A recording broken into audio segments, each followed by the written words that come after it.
Hello, Muhan. How are you doing? Oh, hi. Hi. How's your journey so far during this COVID and all? Oh, been quite challenging, I think. Our kind of Definitely. business that we always meet people suddenly restricted to home, actually is, yeah, the whole paradigm shift, I think. Yeah, man. It's like a crazy, all one day before we were seeing a lot of people, and then the next day is like Zoom back all at home. Right. Crazy, right? So, to our friends here, all our friends here, we have Muihan here, all right, with us. If you can just say hello, give a like, give a heart. Muihan is here to share a lot of important info, okay, today, especially for graduates and undergraduates. Of course, those who are working can always use the tips. It's almost the same. We can use those tips, I believe, right, Muihan? Yes. But the session more tailored for undergrads Right, right. Okay. So let me just introduce Muihan, all right, for the benefit of everybody. Muihan is actually a good friend of mine. We actually met in LinkedIn, and we met actually some time back also, but LinkedIn, we are actually pretty connected. We do a lot of work together. Let me just explain a little bit about him. He's actually the principal consultant for Change Dynamics Consulting, and he has got 12 years of experience in leading diverse consulting assignments, not only in Malaysia but all over as Southeast Asia. Okay, he was with PwC Advisory Services before implementing different aspects of organizational development projects for various clients. I believe even construction and white. Maybe you can share a little bit after this, Mohan. Okay, a little bit about your consulting. Okay, Uh, sure.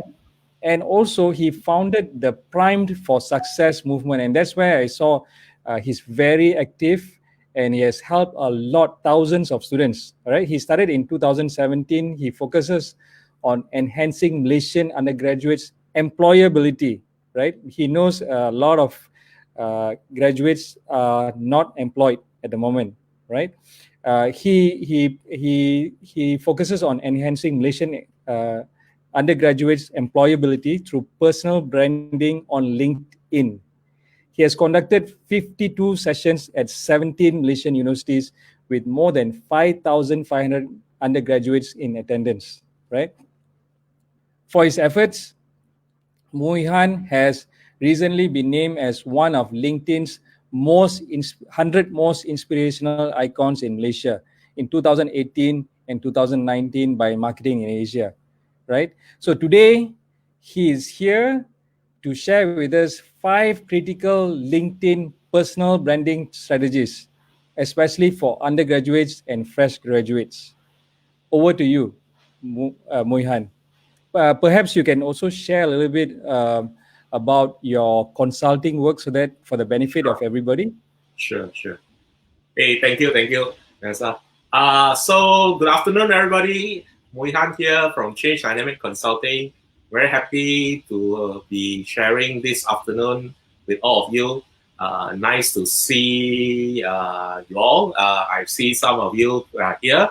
Yeah, Azam, good friend from. Uh, so wanted to maybe just give a good background of myself. So, Change Dynamic Consulting primarily is a management consulting firm where we help corporate clients in the areas of change management, strategy consulting, as well as HR advisory. So these are the 3 key areas that we do quite a bit. But on top of all that, I personally have a very passionate interest in training, but only a particular topic which is very close to my heart, which is emotional intelligence. So, besides management consultancy, I actually go around to help various clients to actually understand the deeper understanding of emotional intelligence, and as well as also to help corporate managers to manage some of their emotional challenges. So, I offer a very unique course, corporate course that incorporates training, classroom training, but also I also will sit down with all the participants, host the training one to one for half an hour to actually do a bit of executive coaching. especially in the areas of emotional management. Right. Because I feel that a lot of corporate managers today always have the challenge of there's no good way to vent out their frustration or no place to actually talk to. You can't talk to your boss because that might affect your promotion and increment. You can't talk to your peers because all of them are competing for the next job or the promotion. Definitely can't talk to your team members because you're already demotivated. You shouldn't be demotivating them. So when a third party non-vested person like me comes in, I find that it's actually very, very effective. That's why a lot of times I actually advocate to organization, even if it's not me, please do engage an executive coach for the managers. In fact, anybody who have managed more than 2 or 3 people should have a coach or a mentor because it's actually very, very useful for their personal development. So that's on my professional side. But because in our consulting business, we have valleys are high and low. And usually our normal cycle, not because of COVID, but our normal cycle, we usually have downtime anywhere between November all the way up to March, right? And that is usually the case. So for many years, because primarily one of the key group of people that I deal with are HR directors, HR managers, hiring managers. Their major grievances and complaints are very consistent. They keep talking about there's always a talent challenge, a talent acquisition challenge, trying to find the right talent, especially entry level, fresh graduates. Right? And they also find that the quote unquote quality deteriorates by the year. And they always have this idea of how come our graduates are getting from bad to worse, right? And I feel that quite a bit because when I was in corporate, I also was hiring. So I could empathize quite a bit on their sentiments. Particularly, not to single them out, but more so, the focus was always on this perception of our public university undergraduates or fresh graduates from the public university. And this one became personal because I myself is a public university graduate. I was from UPM. So I always feel that it's actually not so true to say that our public university graduates are inferior to the rest. But I feel that probably there's a lot of challenges within the public university structure as well as the way we are being taught and exposed. So with that in mind, I thought I better do something about it. And since I was in university until been working for so many years and on my own, occasionally I was actually invited back to different universities to give talks on various topics and subjects per se, including emotional intelligence, which is my kind of passionate area. So I realized I've never had issues or don't have challenges connecting to undergraduates, so I can talk to them, they understand me, not too bad. Actually, when they ask me to go to secondary school, that is the challenge. I got tough time talking to teenagers these days. So they always say there's a signs of old age in that sense. Anyway, so I thought maybe I will just join that 2 ideas into something that is very useful. On one hand, no point that we keep complaining about the issue but not taking action. On the other hand, since I got time, usually during our consulting down our low time period at the end of the year, which is also the public universities semester starts in September all the way to maybe January, February before they close. So I have a very good opportunity. So I started to go around different universities to actually say, hey, why don't we look at your graduate employability challenges and issues? And one of the things that I realized that actually the universities today are very well equipped. In fact, it's quite a wrong perception to say that they are not being prepared. So when I went down to the ground, I visited many universities, I realized that they have various type of graduate employability programs being done, from resume writing workshops to grooming workshops to interviewing skills, you name it, they have it, and they are quite advanced. In fact, there's a lot of parties or people working within this space in that sense.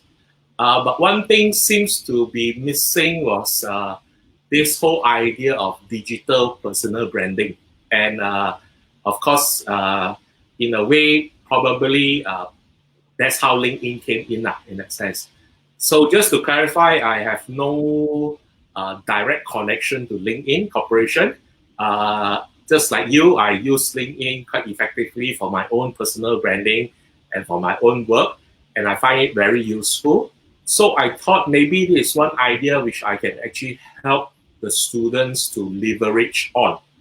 So I then spent about 6 months or so to do intensive research by myself. What are the things that... So I began from nothing, zero. I don't know anything.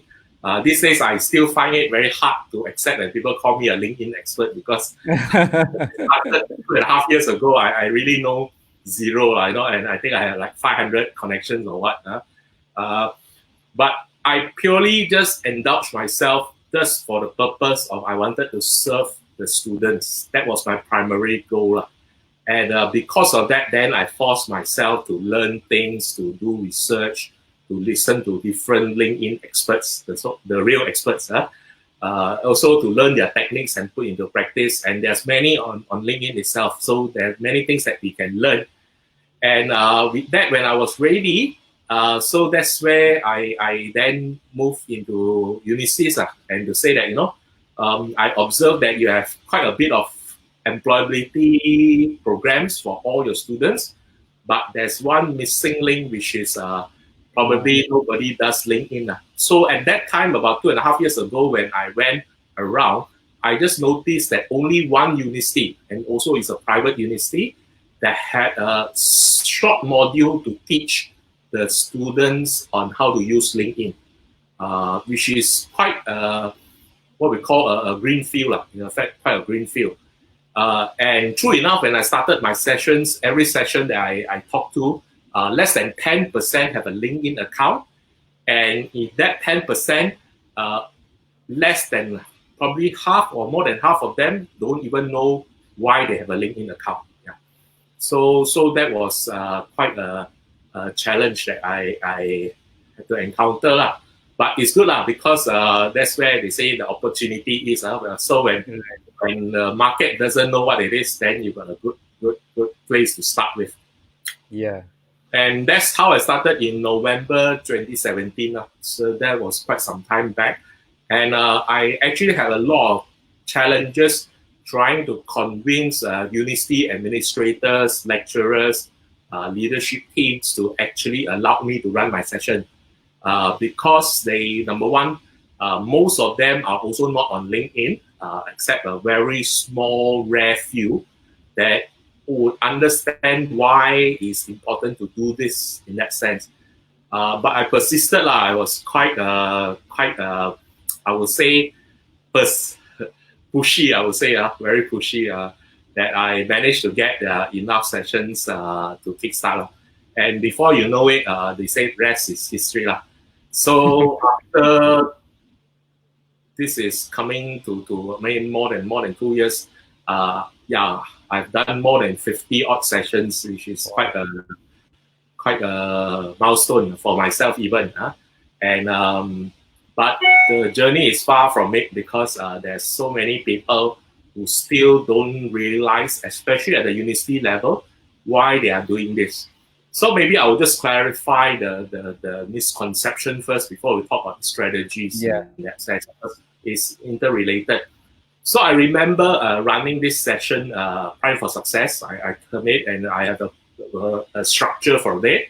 And this structure is, of course, very flexible. So I can give a 2-hour session, a 3-hour session, a 4-hour session, or a 2-2-hour session, or a 2-3-hour session, depending on what the university can offer me. So anytime they can offer me more, I'll take more and I'll give more content in that sense. It's a purely hands-on workshop method. But when I started, I actually didn't do a hands-on workshop method.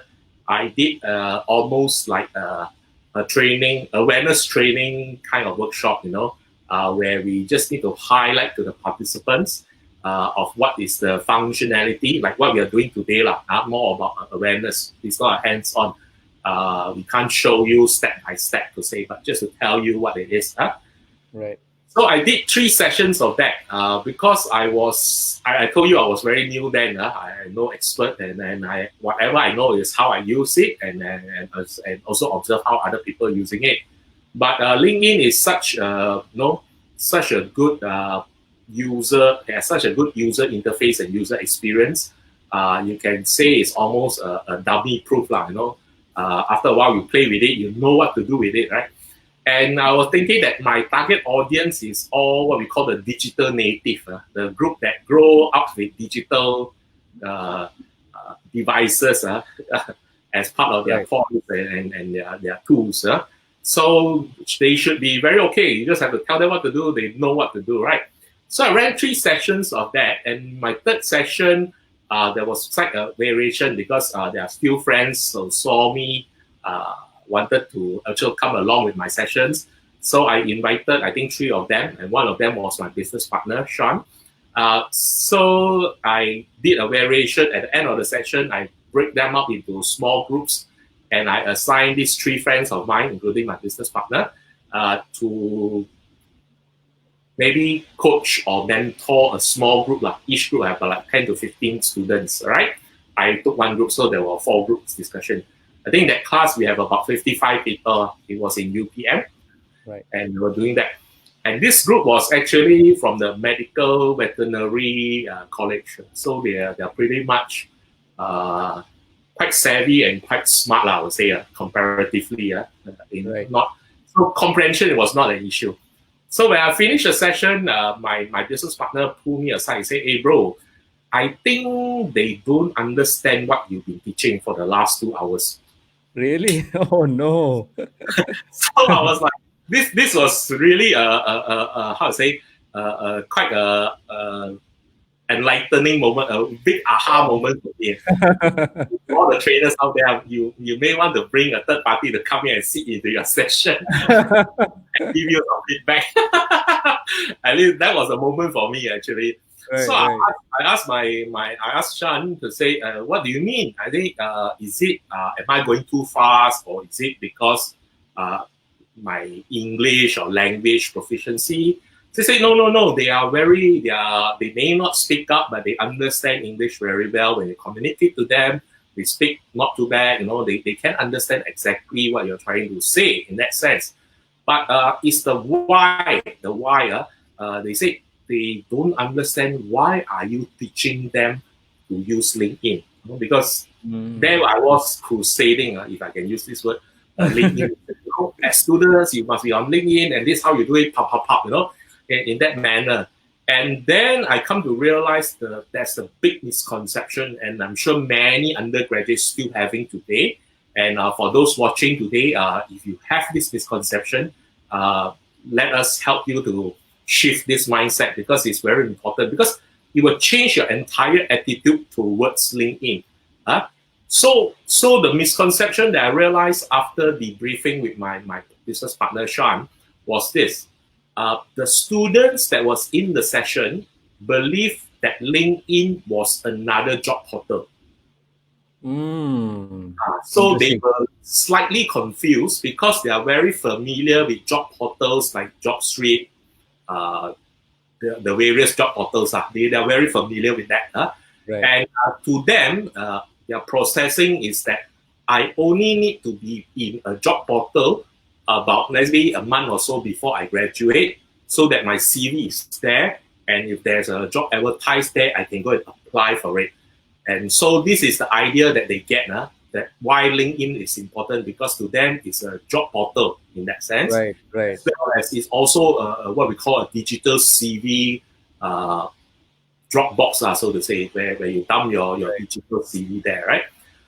So that's where I suddenly occurred to me, yeah, because primarily we all still use LinkedIn to look for a job, and in fact, professionals are there, people who have been experienced higher. Many of my friends or business associates, when I talk to them about LinkedIn, they will also agree with me that they only use LinkedIn when they are in a career transition. If they want to move on, then they be active on LinkedIn, and once they get their new job, they no longer look at it, until the next job comes up, right? Yes. So in a way, that perception is also very strong with our students. So they feel that, why is this guy coming in, so enthusiastic, trying to push, and push us to use this job portal, and I'm in second year, or even in third year. What on earth is he trying to do? So that changed tremendously how I approach the entire thing in that sense. Because I spend a lot of time telling them why they need to do it, and today's employment is getting more and more challenging. And also some of the feedback that I get from my corporate clients, from my HR managers or HR directors I interact with, how can they become better or become more to enhance their presence or to become more marketable. Right. So then from 4th session all the way to 52, I changed my mode. It literally become like a 101 LinkedIn session where I teach you individual buttons to press.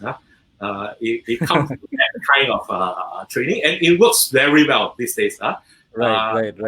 And they can see the value.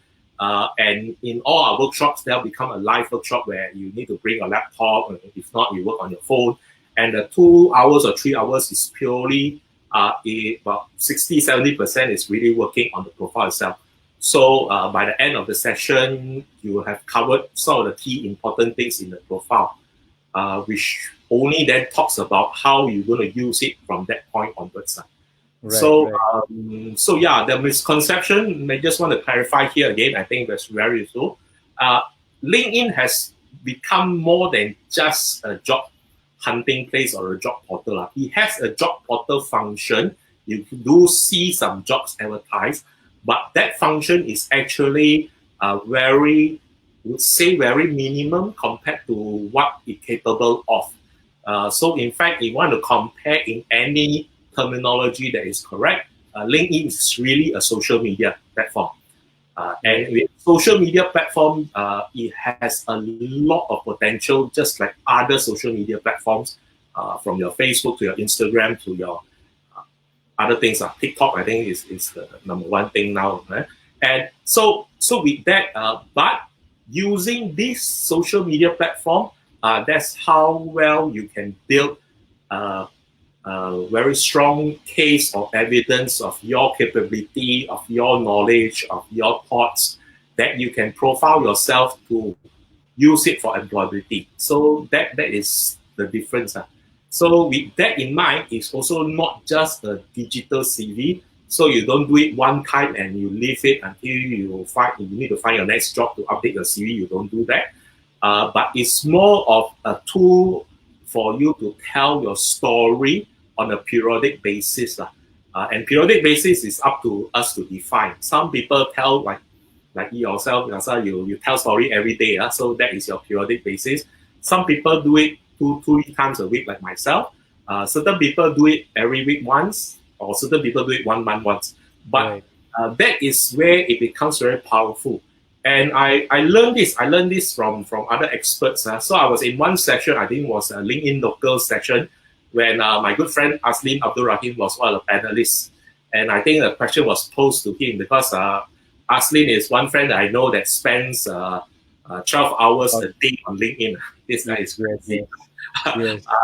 So he gave this very nice analogy, which I thought was brilliant, So he was saying that actually when you go for a job interview, when you submit a 3-pager CV, maximum 3 pages anyway, right? That is very 2D. Like if any hiring managers read a CV, while you give good information, that's why you need to prepare a good CV. But it's still very 2-dimensional, and it doesn't give much room for a hiring manager or recruiter to fully understand the candidate, right?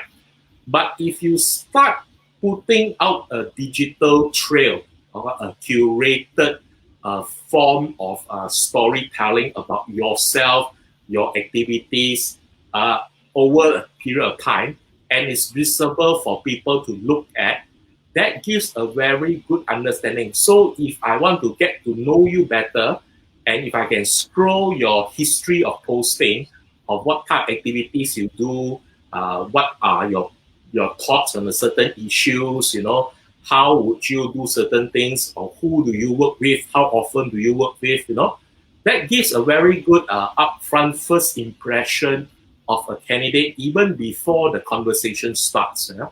And that kind of thing is actually very, very powerful. And this is where I thought, wow, this message I need to share with as many students as possible. And that's what I've been telling them to do, in all my sessions, it's so powerful that you do a posting on a leadership development camp that you organize in university with the pictures, with yourself, with your thoughts, with your participants, with your committee members, and then put a caption on what is your key learning and so on and so forth. Versus this appear on your CV one line, chairperson of leadership development camp 2019 in USM, so to say. That has, the difference magnitude of impact is so great comparatively.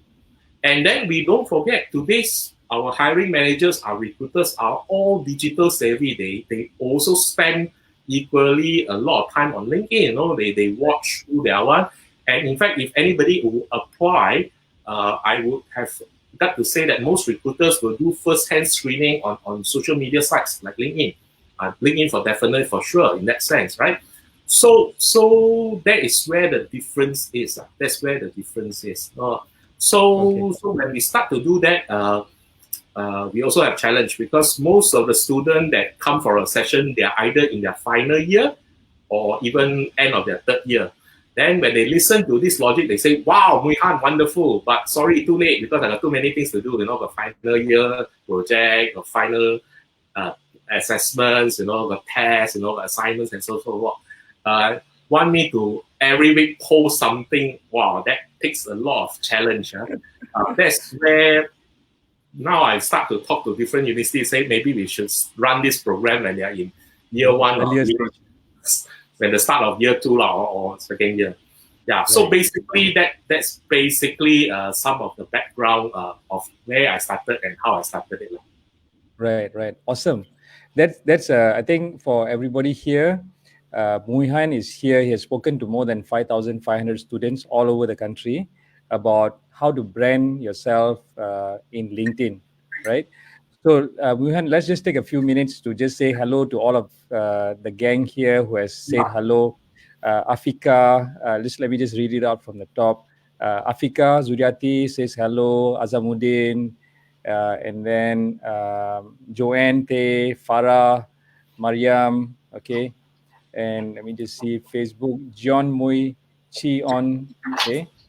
They're all here, and people are still coming in and saying hello. If anyone wants to say hello, please feel free, okay, before Muihan goes into the 5 critical LinkedIn personal branding strategies after this, right? So he has shared why he's doing this whole thing, right? I think he found something that a lot of people need, but they don't know. So he's out there to educate on how they can use it clearly for LinkedIn to benefit themselves, right? So again, Joanne says, what if we post about our stories or activities that we have attended on LinkedIn? Is it a good thing? Okay, we will answer this probably after your strategies. You want to answer this now or later, Muihan? Sure.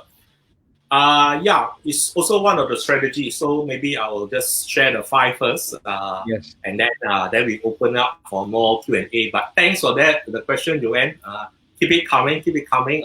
So maybe I will just share to my topic of what I think are the 5 critical LinkedIn personal branding strategies that all undergraduates should do. In fact, not only do, but do it consistently in that sense. And for those who have just graduated and going to graduate, it's not too late lah. Although it will take more effort on your time, but it's not too late to actually start looking into it, right? So first strategy is probably, I think, Rasa, you covered this in one of your videos, and if you have not seen any of his videos, you can check it out. Is what you need to have in your LinkedIn profile. So your LinkedIn profile need to be of at least a minimum professional standard in that sense. That starts all the way from your profile photo to your headline to even your experiences and so on and so forth. Just wanted to say one thing.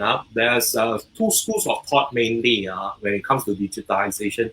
One school of thought will say that actually this is the way to go, and whatever we've been doing manually, now we move everything to digital. The other school of thought still have a lot of security concerns. They will say that you try not to overexpose yourself digitally. Just post minimum or just enough information there so that people won't take advantage of this information in that sense. Well, coming back to second school of thought, I will believe that certain personal information you shouldn't be exposing yourself, like your IC number. I find that a lot of people post their CV online with their IC number, with their phone number, with everything there. So I will agree that personal data shouldn't be shown. But if when it comes to your actually personal involvement, your details of your CV, I would really encourage people to share more information. The more, the better. So when it comes to LinkedIn profile, the focus is to actually put more, not less. Don't be shy or be stingy with what you have done, and also some of your experiences, and also be more descriptive. Don't be put a one line. So a lot of people, they may have done internship in a certain environment, and you look at their internship experience, it's just one line, quite pathetic, doesn't tell much in that sense. So put more meat into it in that sense. And I think Yasa, you have a video on how do you do a good LinkedIn profile, so I wouldn't go into the steps. So I would really encourage you to watch his videos. I think it's on CAD Training itself. If not, I've rehosted his video under our Pride for Success Facebook group. You can actually come and follow our page, and the LinkedIn video is there. So getting a good LinkedIn profile, a professionally minimum standard is important, with a professional profile photo. And maybe just to quickly touch on the headline. Headline is something very tricky. If you don't change the headline, by default, it will take your last position. So I always tell the students in my class, the worst headline or the most boring headline you can have is student in University Putra Malaysia, student in University Malaysia Sabah, student in Monash University Malaysia. These are the most boring one, because there's so many people who are there that has that. So do change your headline. Headline is very critical for two reasons. Number one is the one thing that people will see when they look at your profile besides your photo. Photo is the first thing they see. Second, they will see your headline. So that headline need to be very captivating to capture their attention, to further connect with you, or even to have a read of what you have written below, your experiences, the summary, and so on and so forth. But the other thing is the headlines are also serving as keywords for the LinkedIn search algorithm. So whatever you put in the headline, actually it will come up in the search in that sense. That's why we ask you not to put or to leave it by default as a student, because it doesn't help much in that sense, right? The other thing about headline is also, this is a personal perspective. I think some people will disagree with me, but I checked enough with a lot of hiring managers and HR managers. Not so wise to put that you are desperately seeking for a job. That sounds a bit straight. You mean there are people, students doing that, putting like desperately seeking for a job? A lot of fresh graduates tend to do that. They will say either actively seeking for a job, or they are looking for a job, or they try to be creative. Can I submit my CV to you and things like that. Right. It does capture attention. It does capture attention, and I think we got a good case of that happening. Right. But it doesn't serve in terms of the algorithm portion, right? Right. So a good blend of this would be also putting keywords like your not your university, definitely. We don't need that. But maybe a key area of the industry that you want to be in. So, for instance, you want to be in a mechanical engineering environment. So, mechanical engineering could be one keyword there. Then just leave it there because you want to be in there. People still searching for mechanical engineers. You might pop out in the search. You got about 160 characters to play with. So maybe the others is to focus on your key traits and your core strengths. So either you want to give some soft skills, some technical skills, which is very useful. In fact, I like all your Excel training videos, and I keep telling the students that Microsoft Excel is a very important skill, or advanced Microsoft Excel skill is a very important skill set in most organizations. You can shop about that, advanced Excel skills. These are the things that people will look for, and those in engineering, you got your AutoCAD and other languages. So it could be a balance between the industry and the skill set and even soft skills. So you could be in leadership, you could be in public speaker, whichever that applies. Right. So, Muihan, would you be able to give an example of how a headline for, let's say, a person ABC who's looking for a job in, let's say, mechanical engineering? How would you be able to give a short, simple, idea for a headline? So the technique that I always share is to look at two. One is to focus on the area of industry, and then also the specialized skill set. So specialized skill set is something should be more unique to the industry per se. So while I talk about Excel, I need to qualify. Only Excel has a premium to it. So by shouting that you got Microsoft Word skills, actually, right. or even PowerPoint for that matter. So those other two are given, but Excel is quite a unique skill set. So what I will do is I will advise this person to maybe just to put mechanical engineering, right? Don't need to put your university because your university will appear down there in that sense. And don't even need to put that you're a student, even you have not graduated. No need to tell people you're a student. You're just wasting the characters on your headlines.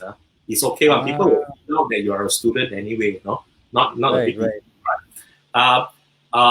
Maybe then do a backstroke and also indicate maybe some of your core engineering skill set, whether it's AutoCAD or I think there are a few, if I understand that you need to for design purposes and things like that. Then you do another backstroke, then maybe talk about your personal strengths, or it could be leadership, it could be team commitment, or anything that makes you very individualistic, but also make sure that you have a story to tell, okay? And for those who also have some achievement, they won some competition, it's also good to shout it out there. So I also advise students these days, if you have done any competition and you have come out champion or whatever, put it there because it's good and you're quite unique, and when people see it, it will trigger arouse interest to further read who you are and what you are. Right. Understand. So for example, it'll be like, okay, let's say like I give an example, right? So maybe it's like Vyasa, that's my name on the top, and then the headline would be mechanical engineering / AutoCAD, skill in AutoCAD, Excel, and then Wushu champion, for example. Correct. That's a good headline, right? Yes. Okay, got it. So for sure, mechanical engineer, AutoCAD, and maybe Excel is something that people will search. Wushu is something very unique. People that will arouse interest. And then in your summary about section, maybe you give a paragraph on you are a Wushu, you're passionate in Wushu, and you've been doing that for the last 20 years. life, and you've been to many competitions and things like that too. Right, So right. give a background on your curriculum activities, and that gives a different perspective to the recruiters. Okay, that's a very good point, because I think a lot of people miss this one out, like what you just said. Like, put up it's not just a job, where you work last, but all the different skill set in the headline itself. And I think that's a very good point. It's a very good point. I think a lot of people here can actually make use of that.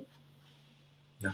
So then after the headline, then the big one is actually the summary. So the summary is also something that I find that most students don't do very well. They either don't tell enough story, or they tell too long of a story. Okay. So this summary page is the first thing that you would read after your face is right. That means the profile photo is correct. Your headline is captivating. The next thing is actually the summary portion. And in this summary portion, I will always suggest that people transcribe their what we call elevator pitch into this summary section. So, for those who are familiar, the elevator pitch is your 90-second introduction about yourself. Okay, how can you create impact in 90 seconds? In the same manner, you write it in your summary. In that sense, so those who don't have idea, usually I will tell the students to think of your three core characteristics, or your key three core strengths to describe in this summary page, right? And do come with a short story of it. So for instance, if let's say your leadership is what you want to share with your audience, to say that leadership is my core strength, then you can also tell a story to say one of my core strengths is leadership. And when I was in university, I was the president for my residential college, which have about 1,500 students at any one time. I was the president for 2 terms, and one of my core responsibility was to actually take care of students' welfare. And during my tenure, I actually co-organized the biggest job fair for our residential college, which attracted 500 companies with a total turnout of 5,000 students. Other students from other colleges also came. So you tell a story revolving why you say leadership is your core strength, and give some meat to it in that sense. Yeah, and you definitely can't write this in your resume, because it's too long to write in a resume. Correct. So these are your dropping evidences that you want the recruiter or the hiring manager to see. I wouldn't say all of them will see it, but at least you are leaving it there to ensure that if they want to look for it, it is there. Yeah. Okay. Of course, don't lie. Don't make up stuff. Never lie. I need to clarify. Don't assume. Okay, so let me just say, so just a few people have also said hi. Aja, David, Husna, these are all friends from Facebook. Helen, Denker, Noralima, Muhammad, Aja. Okay, Aja asked, will I be able to show this session later to my son? Will it still be in Facebook? Yes, it will be, because it's a recorded session. After this, the session will be still there, the same link, all right? And then Muihan, okay, there's a question for you. Yeah. Do you conduct a webinar on personal branding strategies for graduates? Muihan, over to you. You want to answer this? At the moment, not yet, but if we have extended MCO, probably, I don't know. Yeah. Okay. So I think if there's there's a long MCO, I think, Aja, the answer is Muihan. I know he will. Okay, just a shout out there. Okay. And then Siti Munira says hello. Ija said, yeah, that's great. All right. So hope you got that answer, right, Ija? And let me just check and see again. All right. So Muhan, over back to you again, the session. So that was the first one. So to ensure that you have a good professional LinkedIn profile is very critical. And if you don't know how, please go and watch Yasa's video. He did one. If you still cannot find, go Google. There are many examples of that. If not, do connect with me on LinkedIn, especially. I'll also follow my Facebook page, Prime for Success.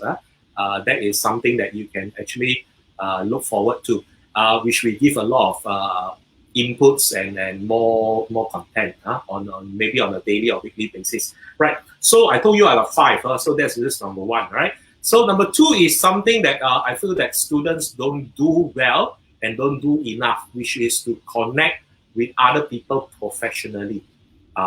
So they still, most that I interact with, still think that because now I convince them that LinkedIn is social media, so they straight away go into a social media mindset to say that I only connect with people that I know and are my friends. So that's where I think it's slightly, if you're a Facebook user primarily, I think the characteristic is slightly different.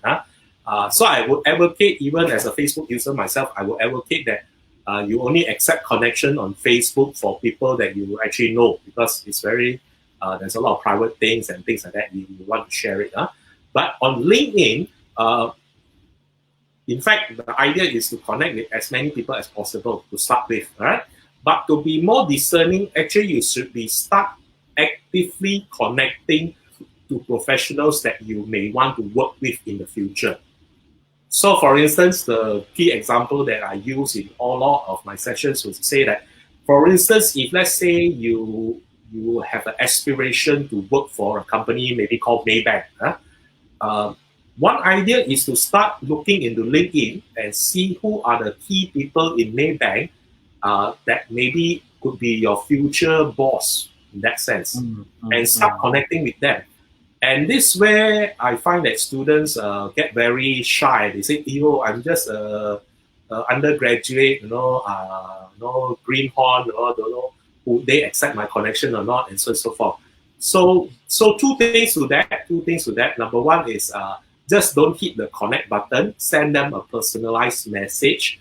Please draft it out nicely to say that, you are so and so, you are from which university, what are you studying currently, and you've been looking at some of their posting, this particular manager's posting, and you want to professionally connect with them on LinkedIn so that they can learn more. So you can actually draft something like that to send a personalized note.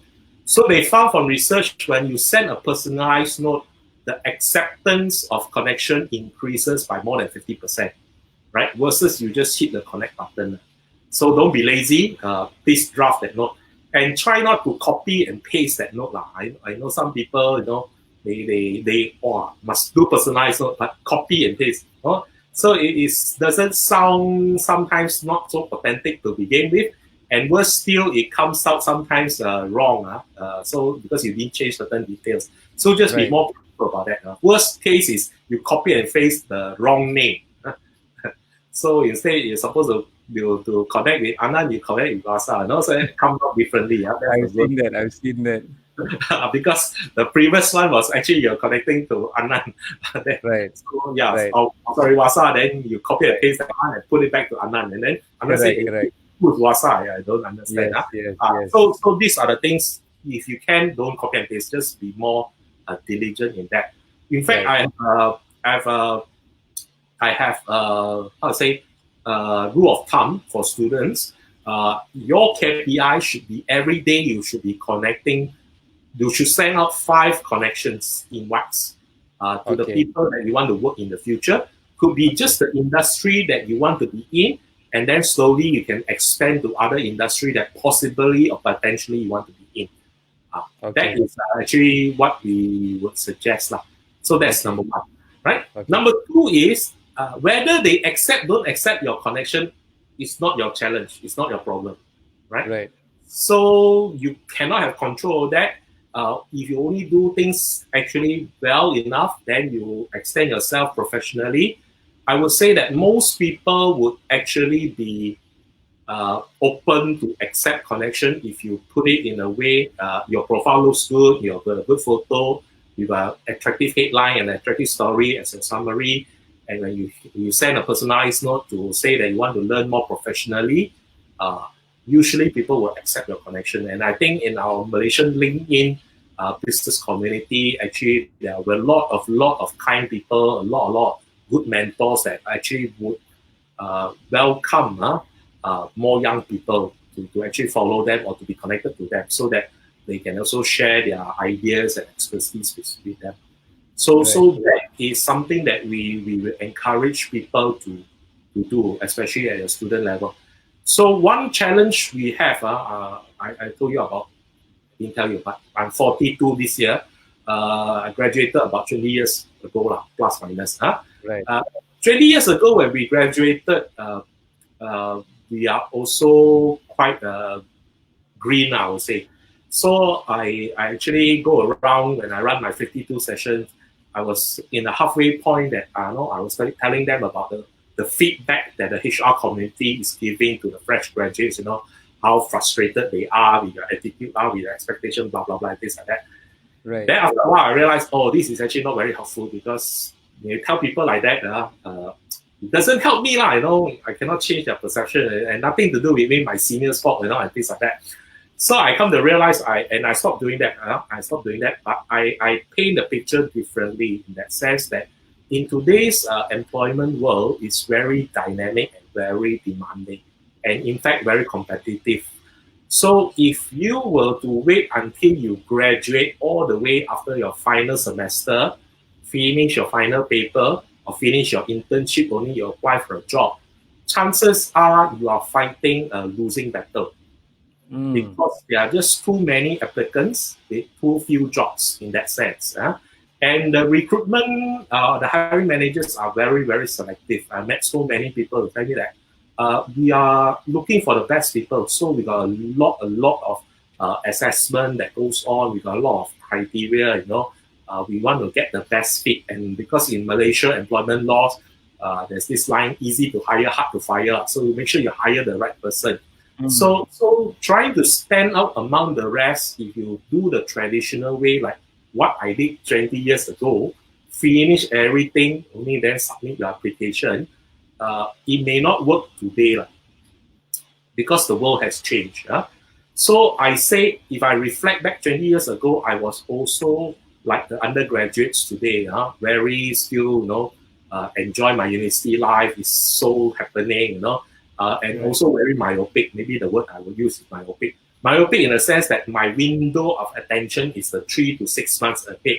So I only look forward to what is happening next semester or what is happening next month. I don't think 6 months or 1 year or 2 years ahead in that sense. And I can afford to do that because this is my discovery period. I make all the mistakes in university, and by the time I graduate, I'm supposed to mature enough to say, maybe this is what I want. But unfortunately, I find that over the last 20 years today, people may disagree with me, but I find that students can no longer do that. You need to be very focused in what you want to do and where you want to go.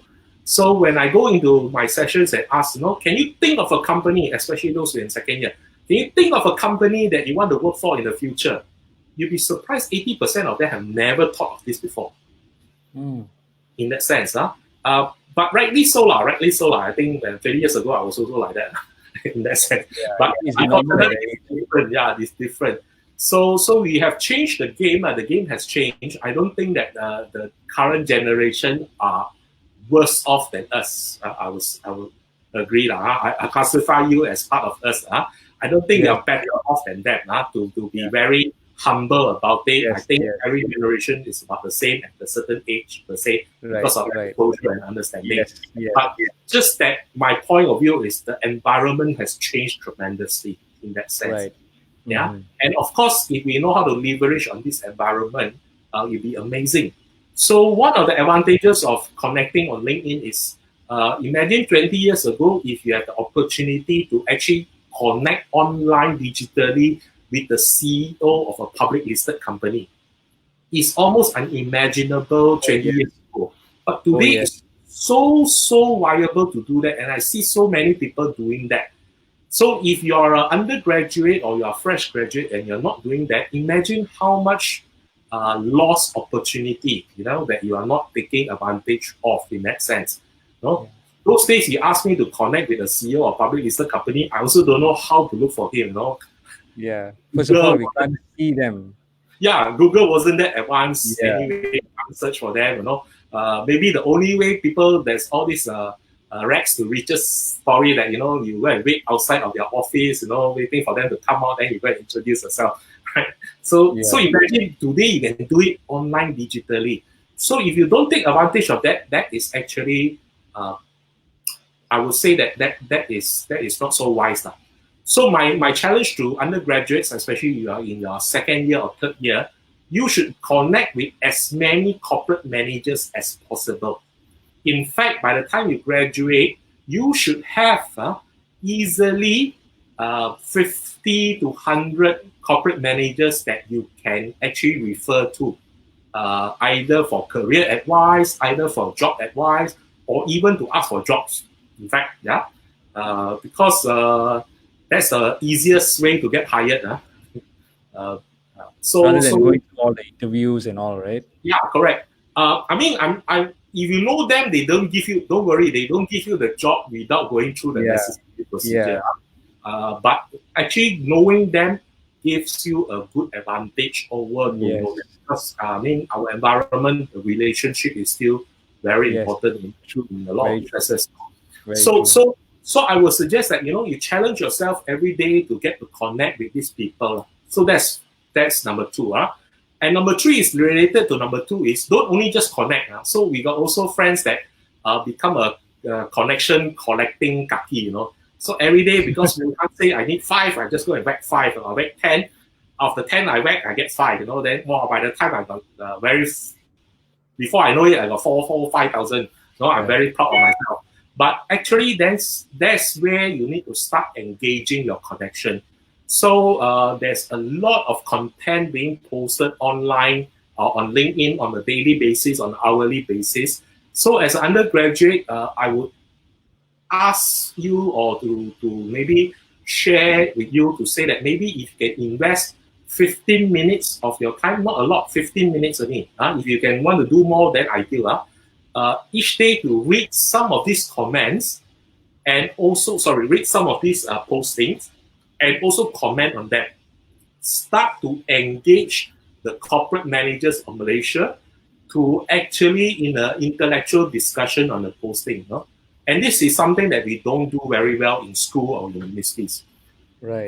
And this where Blue Ocean is all about. So I share a lot in my session about a good friend of mine on LinkedIn who does that when he was an undergraduate. And because he do that, he stands out. He stands out very, very well. Because why? There are not many people doing that.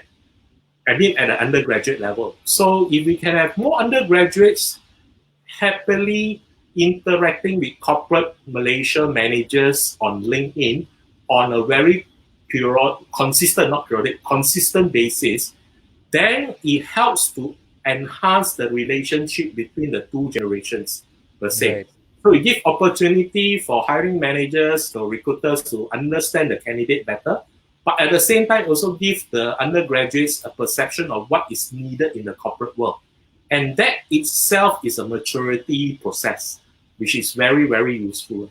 So for those undergraduates which I see actively engaging with different corporate people, with different business people, online and offline, I salute you, because this is the right way. This is the right way to start your networking as young as possible, your professional networking, right? It's very, very critical. So if you can just invest 15 minutes, look at a posting either from certain famous individuals or even individuals who are in a certain position in a certain company that offer a perspective, and you can actually engage them via the comments, right? And I always offer myself, and I think I can offer you too. They can start commenting on our posts first if they don't feel safe to comment on other people.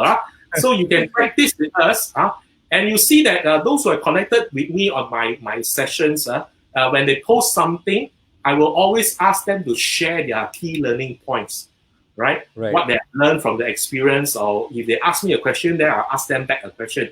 Not so much that I want to be difficult, but I want to give them an opportunity to express themselves so that other people would have an opportunity to understand that. Right. Okay? And between yourself and myself, I know we got enough connections that when you start commenting or interacting with them, our connections will also get to look at that. So they will also benefit. Very much. So yeah, please, if you feel scared and you don't know what to do and you don't know how to take the first step, both me and Wasa almost daily posting can come and comment Yes, yes. And then we will slowly handhold you to a more safer zone. Then you become more confident. Then you can start interacting with the people that potentially to become your bosses in the future. Correct, So correct. that is Yes. something that I will really encourage people. And this relationship, don't underestimate it. So you can build an online relationship like how both of us have, that can be translated later on into a offline relationship in a lot of cases. And that will help in your career. You may not get the job from that particular person, but maybe if you build a good enough chemistry with that person, when the time you graduate and you couldn't get a job yet, you can ask this person, by the way, can you maybe suggest to me which are the companies or which are the areas which I can apply for, or there's opportunities, please let me know. So these are the people that will be a stepping stone in your career journey, right? So don't underestimate them. And the basis is you should start today. You cannot start when you need to find a job. That's too late. Yes. You should Yes. start Yes. today. Look for the people that you think that will be helpful in your career, and then start engaging them. Right? When I start engaging them, don't straight away go there with your problems. Sir, people, sir, can you look at my resume? Like first conversation already ask for ask to do work. Yes, yes, yes. It's like it's digital and online, but people should need to treat this as if you're meeting a person for the first time. Yes, yes. I always use the analogy. Like you nak kahwin also, you need time to dating They, first. Get to yes, know each other first. Don't straight away talk about how many kids you want to have. And so forth. Yeah. So yeah. do that because if you are able to build the relationship over time, it will become very useful and meaningful in the longer term. Right? So Right. don't be so transactional. And a lot of students will say that, why should I do that? I'm so far away. This guy is like 20, 30 years older than me, generation gap, well, like I say, the world has changed. We can't allow. If you decide to wait, you'll be left behind, and we have enough unemployment numbers for the youth or for the graduates to show you how critical it is in our current environment. In fact, that is before the current COVID. After the COVID, I think it's even more challenging. So I would really advise all the undergraduates there, whether you're in the final year, whether you're in the third year, start with professional networking using LinkedIn as soon as possible.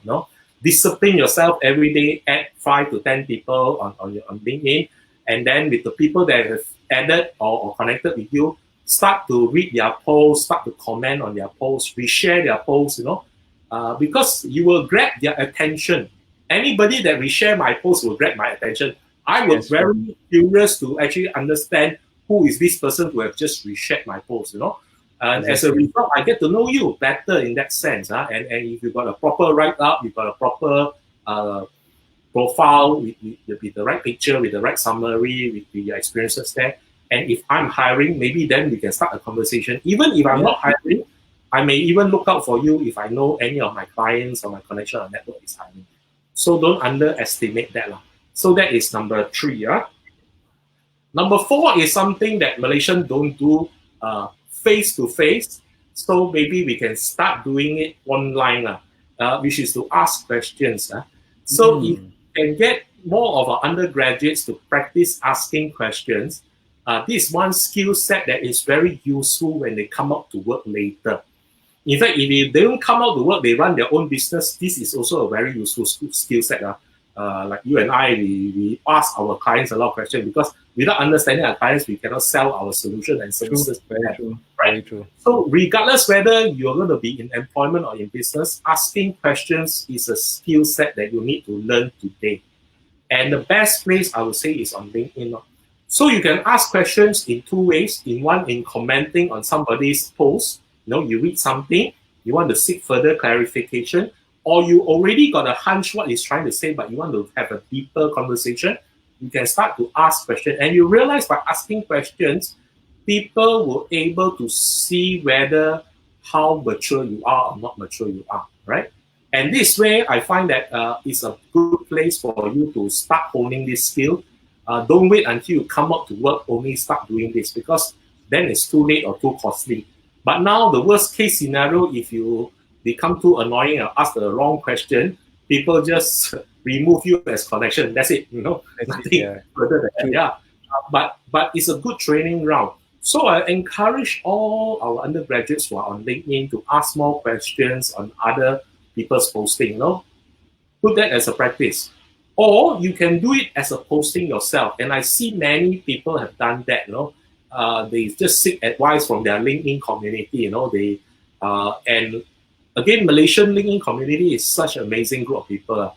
I've seen so many postings who say that, I went for 3 interviews, all of them didn't succeed, and I feel depressed about myself. What can I do as a posting?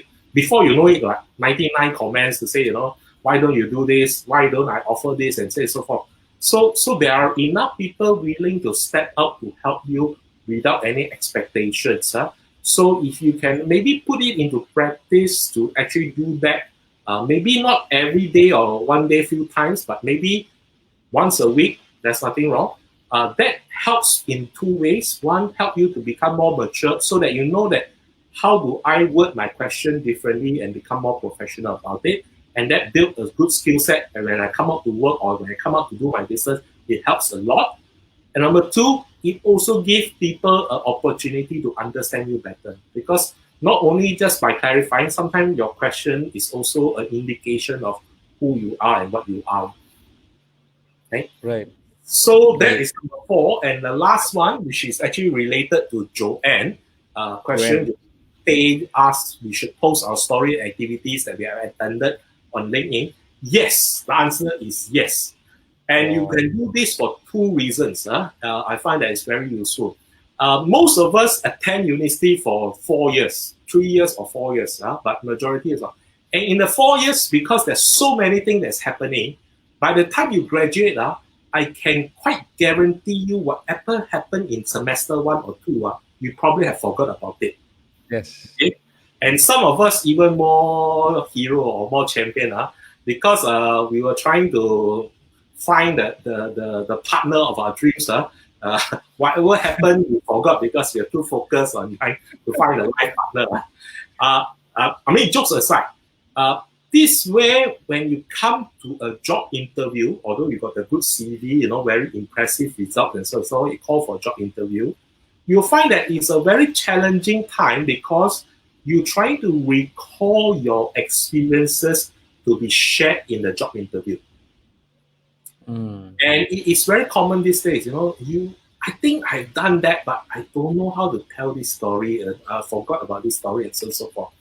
So if you practice periodic posting of all your activities and all your classes or all your projects on LinkedIn, of course, don't share any sensitive data that you shouldn't share. So for instance, if you do an internship in ABC company, I'm not asking you to share ABC's trade secrets on LinkedIn. Please don't do that. But you can actually say that, I've been interning in ABC company, if that's okay. If ABC say you shouldn't post anything about us, then don't say that you're in ABC. But just say, I've been interning in this engineering company. And these are some of my key lessons that I learned for the last 2 weeks. Then that could be, working with teams are very important. Then you can describe the situation in a very generic and redacted way. Now, why you do this is, if you do it on a weekly basis or 2 weeks once basis, by the time you come to your first interview, this one actually becomes like your digital diary. Okay? Right. So you always, I was a candidate myself. So the half an hour or 1 hour before you step into the interview room, and most HR recruiters will ask you to wait somewhere, right? While you're sitting there, you don't know what to do, right? This is where you scroll back all your LinkedIn posting to help to refresh your memory of some of the activities, programs, achievements that you have done. Because all these stories will be very useful for you in your job interview. Right. Yeah. So by doing it now on a periodic basis every week, I make sure I post something about an activity that I've done. I post something about a program that I attended. I post, and you can post in multiple fashion or way. You can put dates there. You can put where is the place. You can give a context. You can give a caption, right? So that is one thing that you do. You create a digital diary for yourself before job interview. Of course, the second one, which I explained earlier on, this becomes the profile or a digital trail for people who want to find you on LinkedIn. So if hiring managers, before they see you face to face for an interview, they like your CV, they like your transcript, your grades looks great, you fit their profile and whatever. Before they want to call you for an interview, they may want to check you out on LinkedIn. And when they check you out on LinkedIn, they say, wow, not bad, this candidate, they've done certain activities and courses and so on and so forth. And yes, that also become a conversation during the interview. So if you do this, you are at all positive. You prepare yourself to remind yourself of all the good things that you've done in the past, so that when you go in that 1 hour interview, you're just telling impactful stories about your experiences, and that is always a good thing.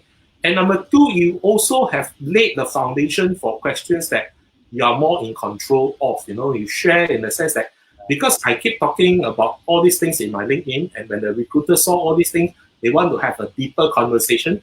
I'm ready because I was there and done it before. So you almost shepherd the conversation. Of course, if you fake the posting, then that becomes a problem. That's why I not to fake it, in that sense, right? But if you are really been there and experienced that, nothing defeats it from actually sharing that. Wow, this is really, really good ideas you have given, Muhan. I think this is fantastic. It will definitely benefit. Would you be able to summarize again the 5 points so that for the benefit of everybody? Definitely. So the 5 critical strategies for personal branding on LinkedIn for undergraduates and fresh graduates is this. So number 1, make sure you have a professional LinkedIn profile that includes a good photograph, a good headline, a good summary, and make sure that your work experiences is actually quite full. I mean, full in the sense that you give more description to it. Don't leave a 1-2 liner. So if you have done any internship, make sure you describe the internship, what you have learned in the internship, what you have experienced in the internship. Because internships today are one of the most important hiring points. In fact, the other one related, although nothing to do with LinkedIn, but I like to suggest this. I also noticed that Malaysian university students only do 1 internship in their 8 semesters or 6 semesters. Whereas if you look at most of our foreign graduate friends, when I was in PwC, I have every summer break, there are people coming back from UK who do internship in PwC or the Big Four. So by the time you graduate, actually they got like 6-7 internship under their belt, because every semester they come back and they do. Minimum there will be 4 at least, not 1, right? So if you have more, then you can have more things, more content to tell and more experiences to tell. And that's where I find that our public Malaysian university student may be of a disadvantage if you just do 1 internship, right? So don't wait for the 1 mandatory one. Actually, every semester you can go and do internship, right? Right. I also got question before when I tell that, then people say, sir, can one, right? I thought it's illegal. So just to clarify, yes, can.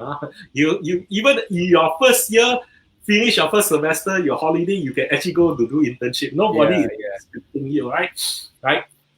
So yes. So the first point is to make sure that you're professional profiling in profile, right? That's the first strategy. Second strategy is we need you to start connecting professionally with all the people that you want to work for in the future or work with in the future, the companies that you want to join, and even the related corporate people that you think that will add value to your career.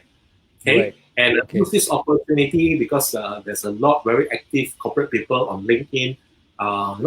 Just hit that. And if you don't know where to start, not to self-promote, you can use the 100 inspirational icon. 100 people there, you should connect with all of them.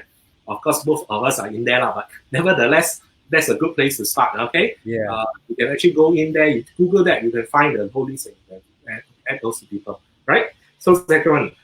Third point is related to the second point is we want you to start taking interest with all your connections. Don't connect with them and don't do anything.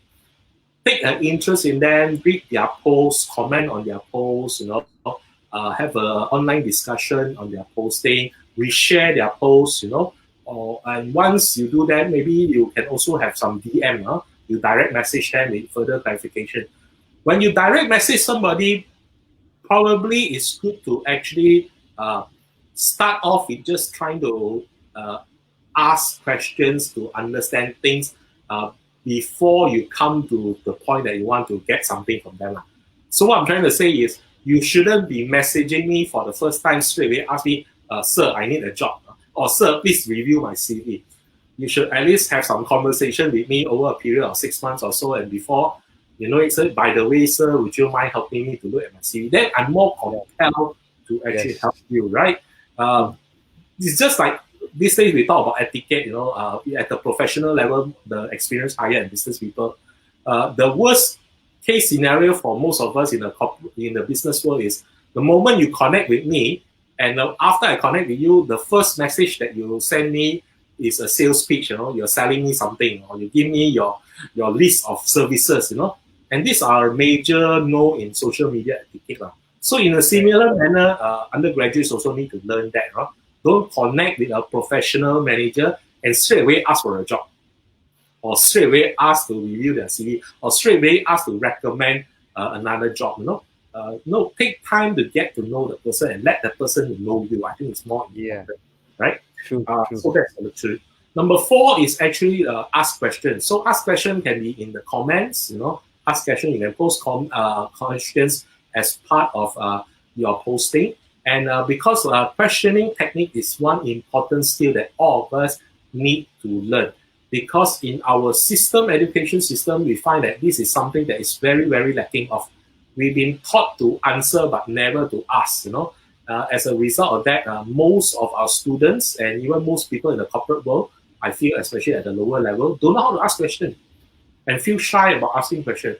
So we want you to start practicing these skills and use LinkedIn as a platform with an audience of all these corporate business people that is much more experienced, much more mature, to help you to increase your maturity and to do better in that sense. So yeah, practice asking questions that sense. And lastly is about posting. So do posting, schedule a posting at least once a week will be good. If you cannot afford that, then maybe 2 weeks once. That is the minimum. If you can do more than once a week, all right, it's good. There's no maximum to it. I wouldn't cap a maximum to it. But if because it takes time, so we are not asking you to post anything. So don't get me. I need to clarify this. Although I make fun about this, I don't mean to demean anybody. But if you are posting your pictures of your lunch, dinner, and breakfast on other social media platforms, and taking time to make sure you get the perfect picture, why don't you divert some of those time to craft out a more professional personal branding post on LinkedIn? Yeah. Okay. Fair enough. So you audit yourself how much time you spend on Instagram to capture the perfect picture or the perfect food picture, and the caption and the hashtags and things like that. Of course, if you say, hey, very fast for me, I do 1 minute counting everything. That's fine, right? But if you spend significant time, let's say 15 minutes, 30 minutes to do that daily, why don't you divert half of that time to think of a very more professional worded or more professional driven focused post on LinkedIn for yourself. And do it once a week. That's good enough. Now remember, you leave this digital trail for other people to see so that they can understand your story, but also to serve as your digital diary to remind yourself before you walk into the interview room. So with that, that's my 5 critical strategies to use LinkedIn for your personal branding, your digital personal branding for undergraduates and fresh graduates. Right. Okay. So friends here, I think Nuhan has shared a lot. If you want to just show your acknowledgement by showing a heart or a like, please drop in. Please feel free to just drop in that, likes, hearts and all. And then Azamuddin has asked from LinkedIn, right?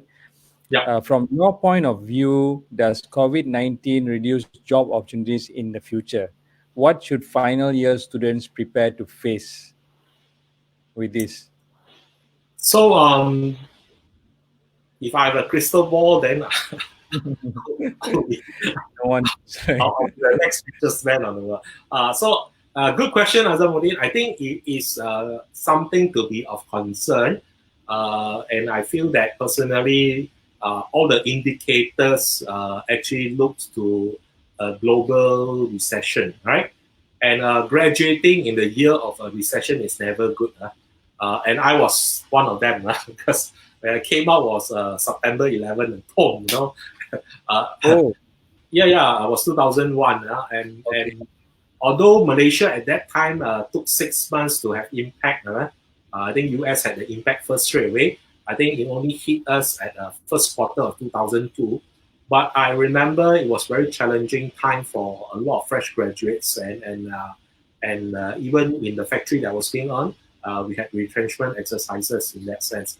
So with all this happening, I think fresh graduates, you can look at yourself in two particular fashion. There will be still hiring. I don't think there will be a total hiring freeze. There will still be hiring, but hiring now become very, very selective to start with in that sense. Right. Okay. The other one is also because there is a possibility of a scale down. When they scale down their businesses, then probably there could be opportunities for more lower level jobs. So in fact, the chances are, as fresh graduates, if you can stand out at this juncture to actually get yourself counted, that is very important. But it means from now until maybe June, not much time, you need to be very focused in trying to push for the idea of employability. Right. And it's where I find that not many people are willing to do that. So if you want to do things differently, and Azam, I know you've been doing fine, especially with your professional networking on LinkedIn, well done. So Azam is, just to clarify, was one of my students from UTHM who did session, right? And Wow. today he's quite well connected. So on LinkedIn. Awesome. So, That's so great. I would really encourage you to really start thinking more seriously of the people that you think possibility can offer you a job. Maybe to start the conversation now, in fact. Of course, there's a lot of uncertainty, but nevertheless, if keep the relationship warm. So in a way, you need to be very focused in the sense that, I know for sure there's these 10 people that probably have jobs for me or jobs that suits me because of their industry and company that I already have a professional relationship because of my LinkedIn connection. So now Right. can I enhance this relationship by maybe having more periodic online conversations with them? Not so much to ask for the job yet, but maybe to engage them so that we build up and warm up the relationship. And by the time, we out of the MCO, then things are more certain, although it could be a very challenging time, but be more certain. Because during MCO period, most people will tell you we cannot make decision currently because of a lot of things, right? So by the time MCO ends, it will take 1-2 weeks for everybody to stabilize, to define how we're going to proceed in the next 6 months to a year. Probably then there will be some focus in hiring decisions to say, that is where is the right time to actually ask for a job in that sense. Right. So I would say people like Azam would have an advantage because they have started this journey about a year ago, built enough corporate connections, right? So now he just need to have a hit list now, the top 10 people that he need to continuously interact and engage. So for those who don't have that, especially when you are final year, I wouldn't say don't worry, but I'll say please start today. You don't know where it will lead to. But this one exercise which I encourage you to start, really need to move fast to actually do it. And even if, let's say, for whatever reason that the environment changes, we recover very fast, vaccine is found, everybody is back to normal, and the economy recovers, faster, then it's also no loss. Right. So this one skill set that we will really encourage you to do. And for those who are already working, experienced higher 1-2 years, we also ask you to continue to do this. Don't only use LinkedIn when you need to find a job. Oh yeah. Yeah, so if you can continually build on a relationship online with different type of corporate people, of course, people which is more high ranking than you and things like that, engage them online. Same rules apply. Comment on their post, get connected with them. Get to know them online. Then, if there's opportunity, take that relationship offline. Yeah, like Wasa here, expert. Online. Then before I know it, I see you having lunch with somebody. As friends, we have become friends lah. I mean, we have to get it offline eventually, right? Yeah. So that's a good example. I'm trying to share the best, which I think everybody should do for final year student. Okay. So yeah. So that is the one. So work very hard. I know you're in your final year. For all the final years, you're supposed to graduate in June or so. You still got technically 2 months or 1.5 months. So this 1.5 months, your focus should be on who are the people that I need to start connecting with and build a relationship with. Okay, that's very important. Very important. Just a few more comments and questions, right, Yeah, Mohan, sure. before we finish. Taranjit Singh has said good points, Mohan, and then Shikin Shafiq Hi, says Taranjit. hello, Hey, Shikin.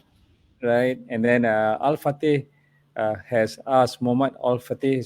He asked, is it appropriate to directly reach the HR of a company to ask about job openings, and internship placement on LinkedIn?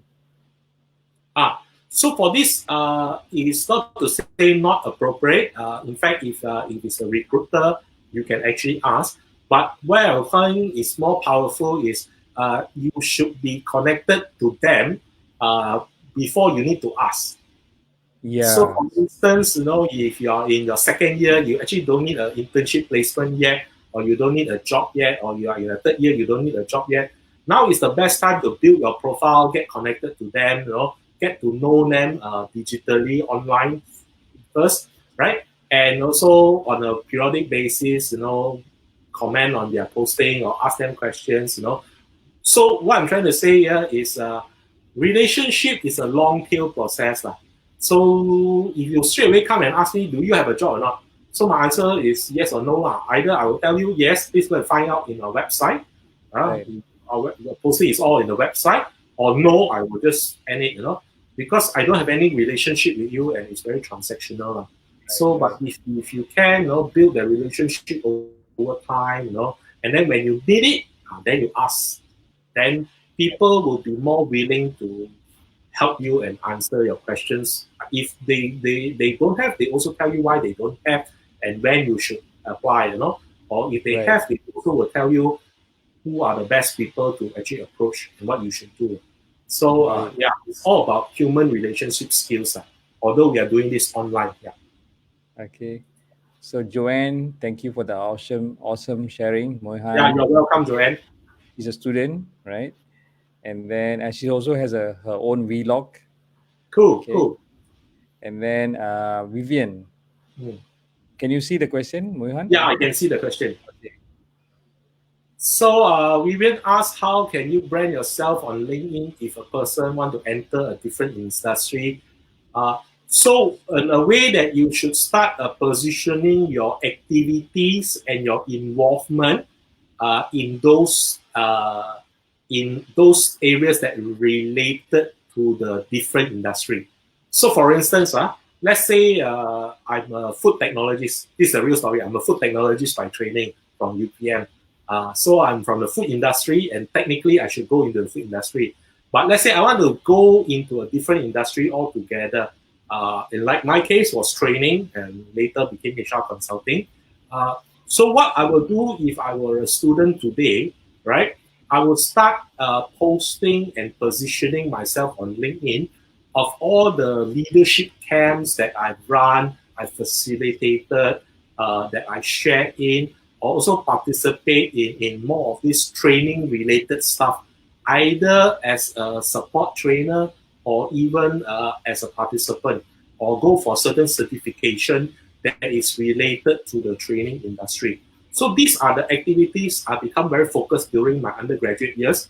For some reason, I'm doing a food technology course, which I don't intend to be a food technologist, no.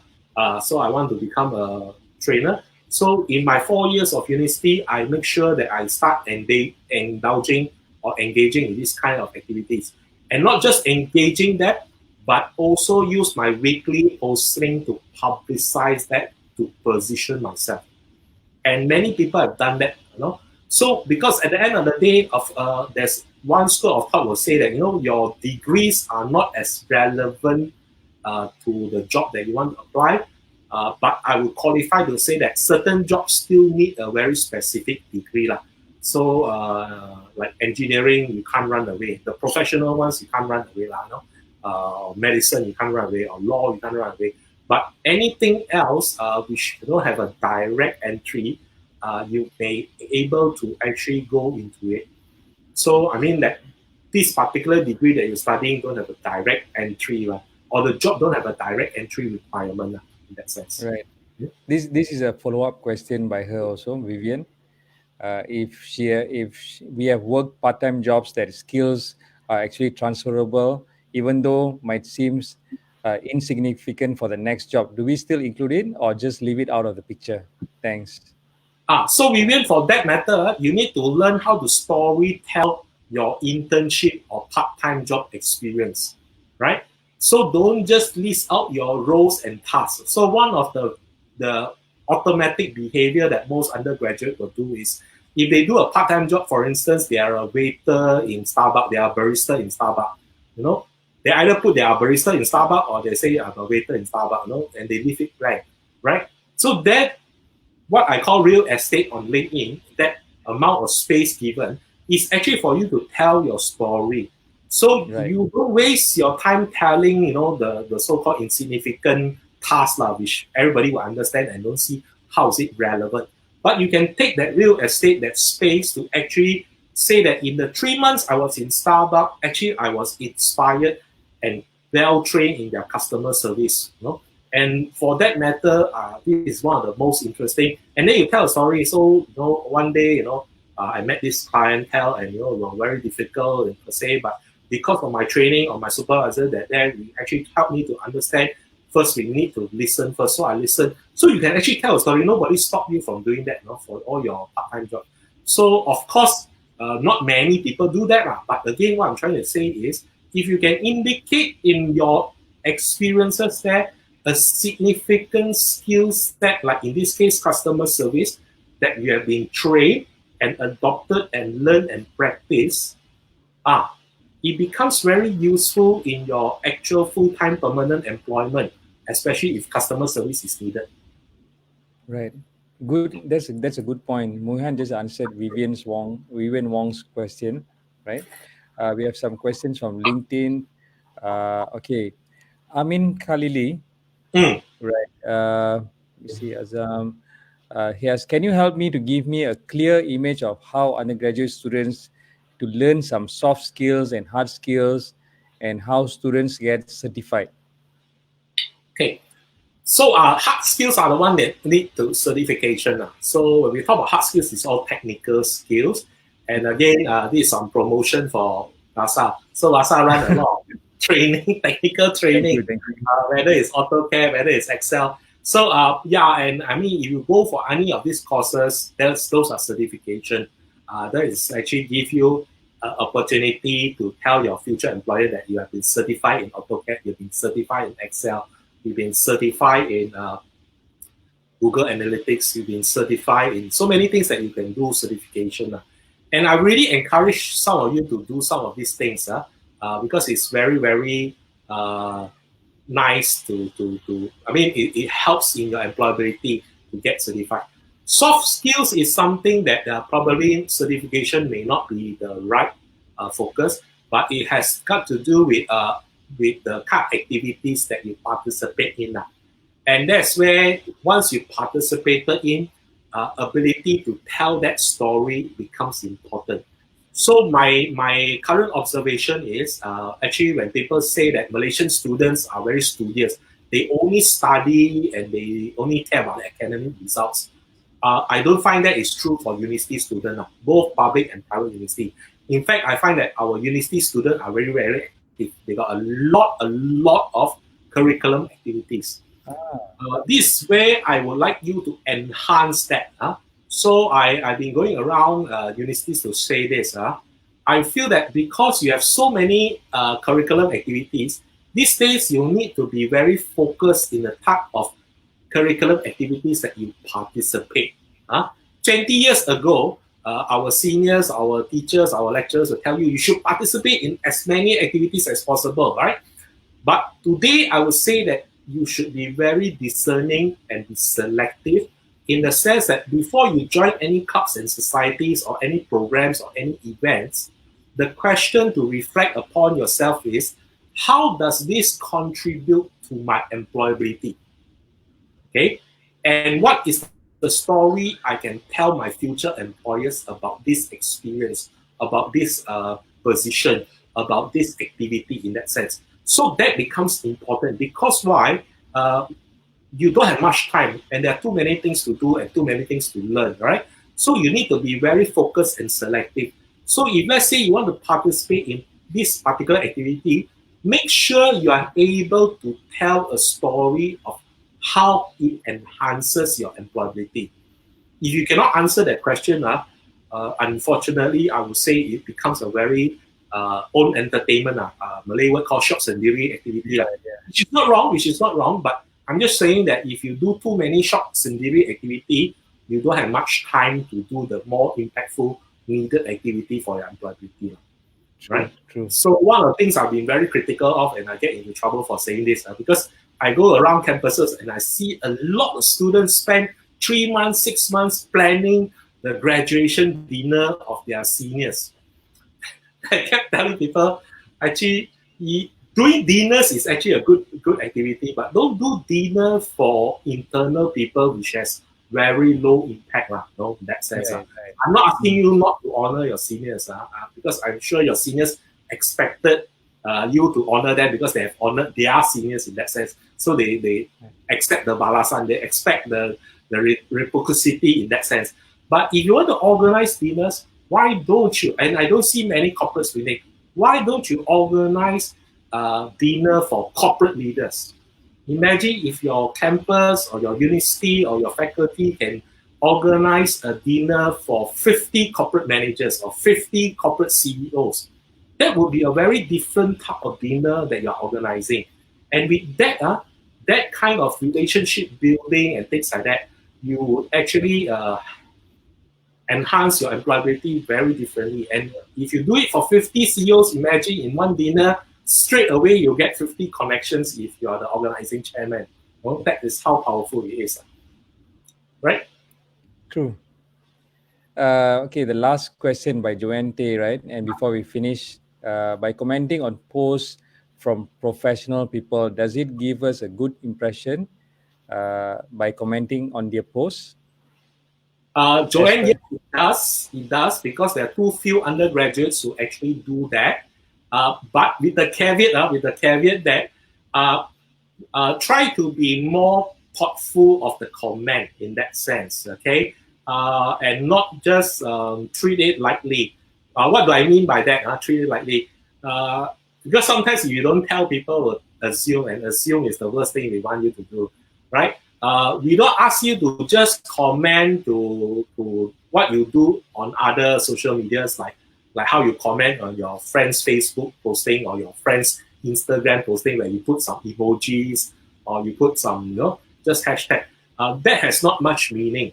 But if you comment to say is, you either support, understand what the person has shared, and also give your own perspective to reinforce that sharing, or you can also disagree. In fact, disagreeing with the professional person from your standpoint of view, done professionally, is actually more impactful.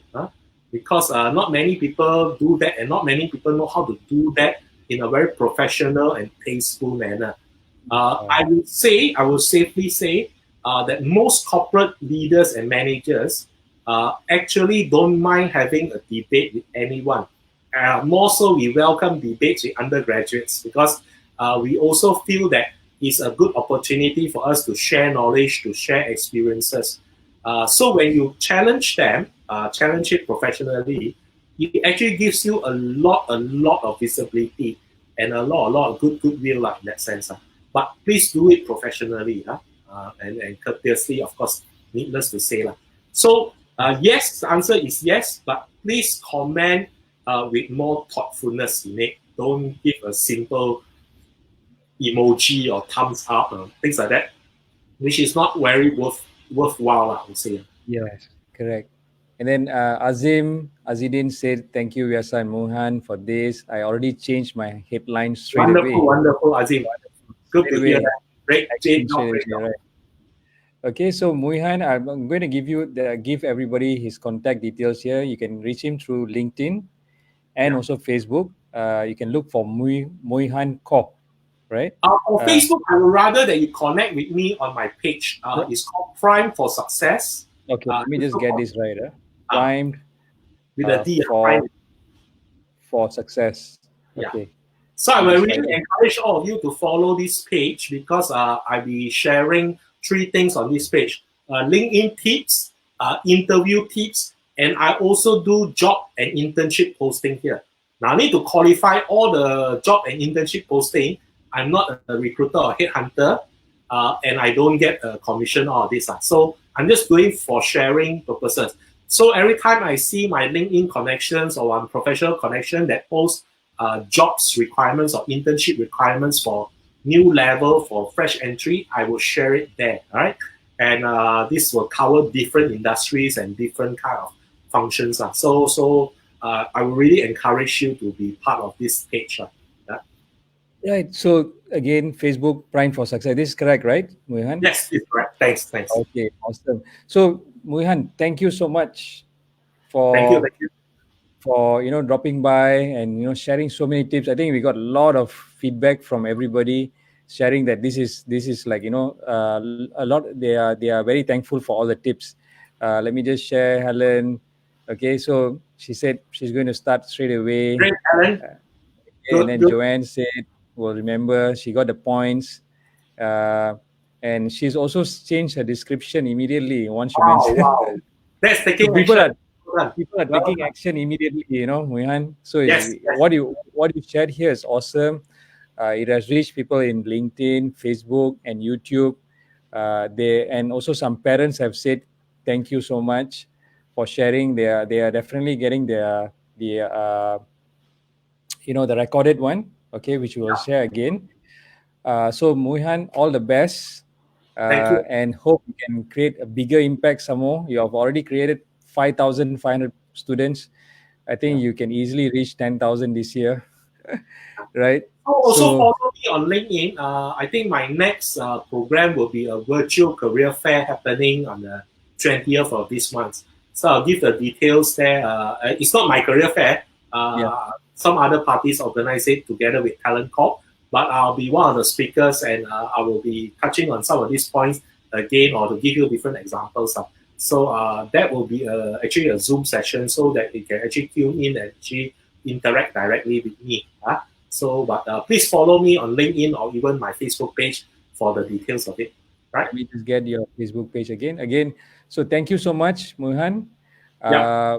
And for everybody who has been staying around and asking us so many questions and giving encouraging comments and all, thank you so much for being here. We'll see. Hopefully, we can see Mohan again for some other tips in the near coming future. And bye bye now. Yeah. See you. Bye.